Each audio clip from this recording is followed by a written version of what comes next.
or political targeting, and we will be aggressive at issuing pardons. He said he would do it on a case-by-case basis, but did not rule out pardoning anyone, including the former president. His remarks obviously follow these last night on FBI Director Chris Wray, a Trump appointee, should be noted. I would not keep Chris Wray as director of the FBI. There'd be a new one on day one. I think the DOJ and FBI have lost their way. I think that they've been weaponized against Americans who think like me and you, and I think that they become very partisan. We should point out, despite this being a very popular talking point on the right, there's no evidence the FBI or Justice Department has been weaponized against conservatives or that any of the January 6th related cases so far have been wrongly brought. Joining us now, Anthony Scaramucci, who served as White House Communications Director in the previous administration. Anthony, I mean, no one should be surprised, but it sure says a lot about the Republican Party that the two leading candidates right now are going after the most important and legitimate institutions of law and order in this country. I mean, just harken back 30 years ago where the Republican Party was the law and order party. But I think this is all virtue signaling to their side. And so this is a little bit ironic in Governor DeSantis because he doesn't like the woke culture. He wants to rebuke the left for doing the same thing that he's doing on the right. And so a more sensible strategy, a more presidential look would be that I respect the rule of law. I will meet with everybody and evaluate the personnel that I'm bringing into the White House and the personnel that I'm keeping. And typically we keep the FBI director. And so Chris Wray shouldn't be let go. And if he talked like that, though, he probably wouldn't get anywhere close to the Republican nomination, Anderson. And so that's the big problem right now.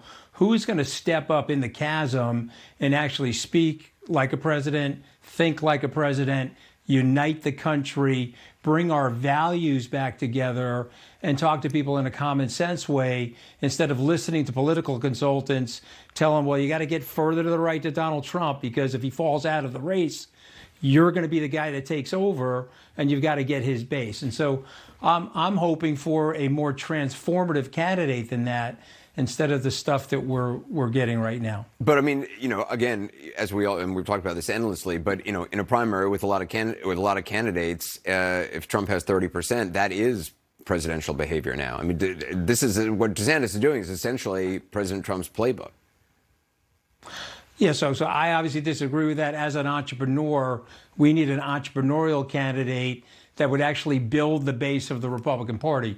Think about what Barack Obama did in 2008. He went up against Hillary Clinton and the Democratic establishment, and he built a new market for himself. And so what I would like to see is a Republican Party candidate reject those values and go into the marketplace and find the voters. You and I both know there's 144 million people that do not vote, that are registered to vote.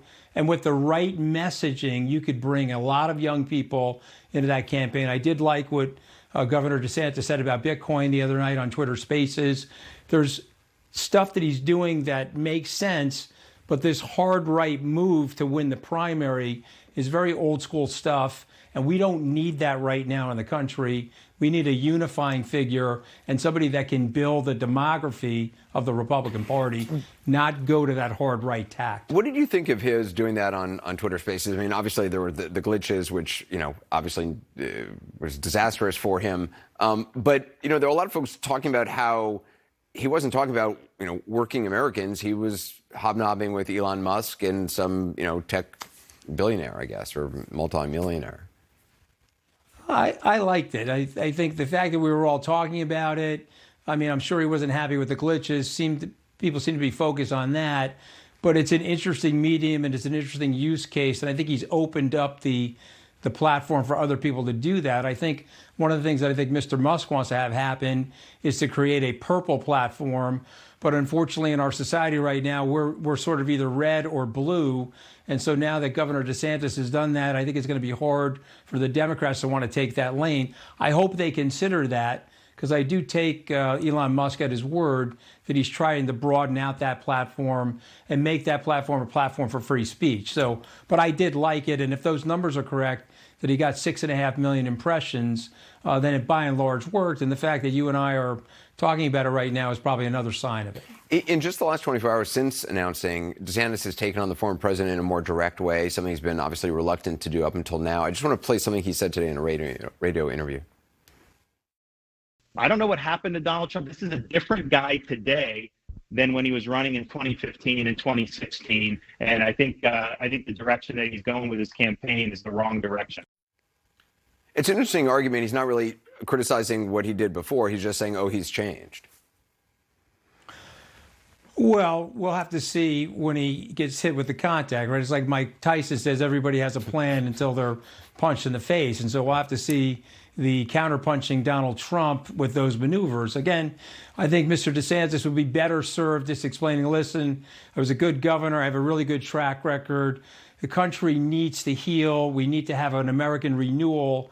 And let me tell you what my plans are that represent that, as opposed to trying to do this micro-verbal surgery, splitting participles and whatnot to try to get the Trump's base without overly alienating Trump. Let me just give the governor a newsflash. You've already overly alienated Donald Trump by entering the race. So anything you do now in terms of subtlety is not going to be noticed by the former president. Anthony Scaramucci, appreciate it. Thank you.